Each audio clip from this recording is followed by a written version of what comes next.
Hey, what's up? I'm your chef, host Ryan Richard, and this is From My Table to Yours. Today, we'll be making a Grenadian style stew fish, brown stew fish, with braised callaloo and honey glazed plantains.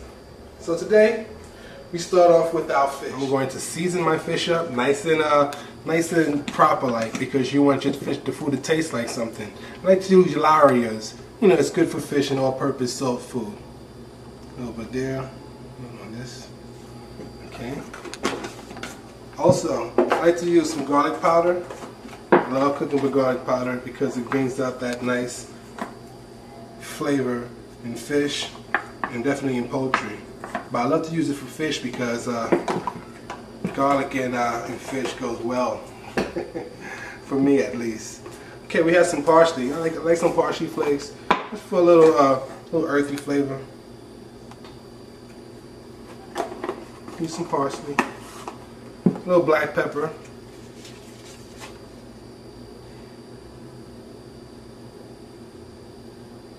okay. And what I do too is I like to season the skin side as well, because you want to get that nice and crisp. Now while this is going, you know, I have a hot pan skillet in the back, right over here.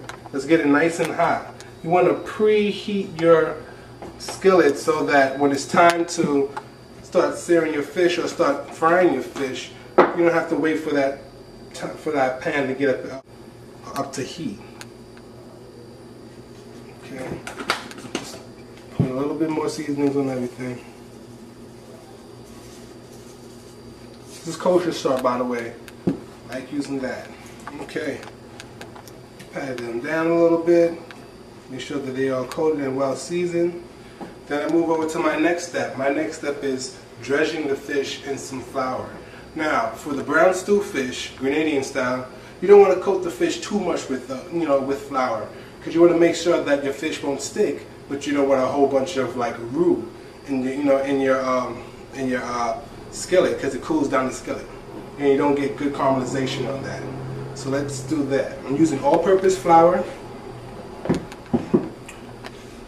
And let's go. Coat it gently, just enough to coat the whole skin side. And as you can see, I don't really drop the fish into the flour like I would do like if I'm cooking like a battered fish product, but just the back. I lift it up and I coat the back just a little bit so that it's all spread out nicely. So now this one's ready to go. Okay, now I'm going to drop my fish into the hot skillet. Make sure it's nice and hot. I see smoke coming out. Now the way how you want to lay it down, you want to lay it down skin side first away from you and drop it away from you. But you don't want that residual oil to float back up and nasty up your hands with some nasty blisters and burns and things of that nature. Okay, so I'm doing the same process with all of them. So, like I said before, with the first fish, just want to dredge the whole fish skin. Okay, now we're going to drop this into the hot skillet. Have one in there already, and drop and away. You want to push the oil away from you when you do that, so that, like I said before, you don't hurt yourself, you burn yourself. So I'm going to hurry this up real quick, because I want all of them to cook at the same time. By the way, this is snapper. If you guys are wondering what kind of fish it is, snapper is really good for brown stew fish in the Caribbean. There's plenty of it, and it's locally around season. Look at that. Okay. Let me just tidy up here. Clean kitchen is a godly kitchen, we say. Now, while I have this searing up nice and hot, and the skin's getting nice and crispy, I turn my attention to my greens. Now, I'm using callaloo leaves because I like the earthiness of it and I like the texture that goes well with the fish. And it just blends well with any onion or any shallot or any onion-like product, leeks, whatever have you. It goes very well. So I have some already pre-cut right here. I'm going to show you my cuts that I make on those.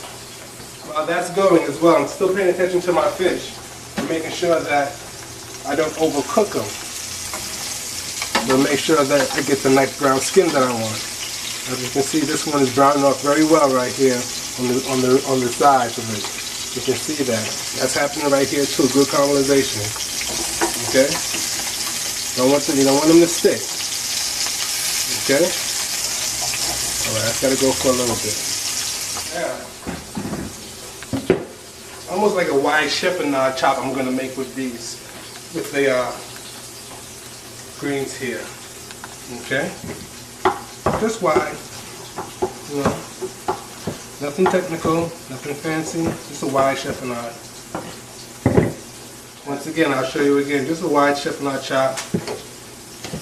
No julienne, nothing fancy, no oblong, just wide chiffonade chops. Goes well. Now, I have a pot in the back here that I'm going to put on. And then those are going to get, and then that's going to get warm. What I want to do here now is like you want to maneuver your fish. Now this hot spot, you'll know because one part of your fish will get too caramelized and the other will just look very pale. So you just work with it. You work with what you have. You look at the food. If the food talks to you, tell you where it wants to go. Okay, there you go. Right. Now you see how my rims are getting really caramelized around there? That means that that's a nice crispy skin happening right around there. Get a nice focus on that. That's nice. Right. Now while that's happening, I have my greens being prepared. I'm about to drop a little bit of olive oil inside there with a little bit of chopped garlic and some other spices that I have here too. All these spices you can get on your local store, Wallbounds, Key Food, wherever have you. You know, these are easy products to pick up. Nothing technical, nothing fancy. Oh yeah, I like to use classical. Big tub. Because this form of olive oil doesn't overpower the food actually. It just helps the food enhance its flavor. Okay? So I suggest Fratello. Okay, let's go. Just enough to coat the pan. Okay? I'm going to offset my pot, meaning that I'm going to take it off of the fire, put it close to the fire so that it doesn't lose its temperature, but it doesn't over blister. Okay? Now I'm going to drop my greens in there first. Okay? Like I said, offset your pot so that it's not overheated, and you get a good caramelization on all your greens. Okay? So I'll put this back on fire, and you may want to take a step back because it might flare up a little bit. There you go. That's great. Lovely. There you go. Once you hear that in the bottom going on right there, that's called cooking action in process. Okay? That's called getting it nice and wilted down. Once you hear that caramelization going and that reaction to the heat, oil, and the greens, give it a nice little stir. Then I turn my fire up a little bit. That means that I'm in control of the cooking process. I'm not letting that control me, but I'm controlling it. Okay? As you can see, the greens are getting wilted nice and slow. They're not going right to black. It's taking their time to cook to release its juices and waters, natural flavors.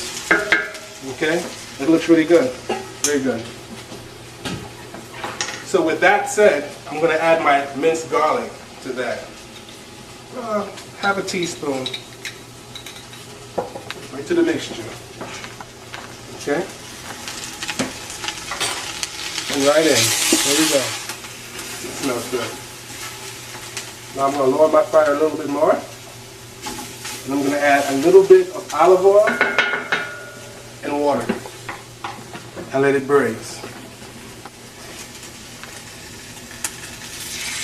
That was like approximately like half a teaspoon to a teaspoon of oil after it landed in the pot. Now I'm going to add a cup of water.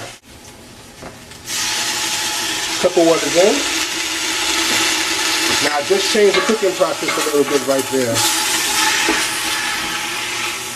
By adding the water, it decreases the heat inside and it lets the greens cook little bit more slowly so that it renders out a little bit more of its own natural flavors.